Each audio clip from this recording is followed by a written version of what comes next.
मित्रांनो, पहिला प्रश्न आहे, हवेचा वेग मोजण्यासाठी कोणते उपकरण वापरतात?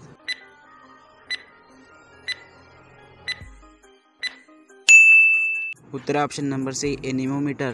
हवेचा वेग मोजण्यासाठी एनिमोमीटर हे उपकरण वापरतात. ऑप्शन नंबर 2, झाडाच्या पानामध्ये हरितद्रव्य तयार होण्यासाठी काय आवश्यक असते?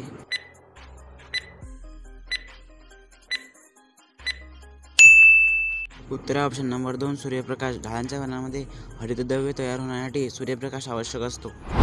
प्रश्न तिसरा आहे, कांदे बटाटे यांना कोंब फुटू नये म्हणून कोणत्या किरणांचा मारा करतात?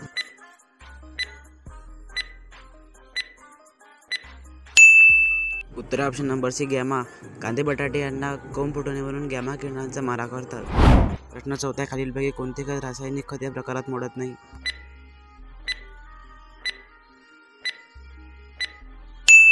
उत्तर ऑप्शन नंबर बी, कंपोस्ट. खालीलपैकी कंपोस्ट हे खत रासायनिक खत या प्रकारात मोडत नाही. प्रश्न 5 आहे, टोमॅटो कोणत्या घटकामुळे लाल दिसतो?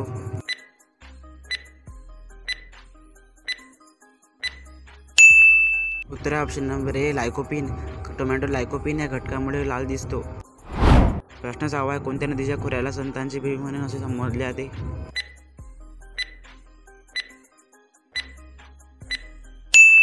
उत्तर option number B, Godavari. Godavari या नदीच्या खोऱ्याला संतांची भूमी असे म्हणून संबोधले जाते.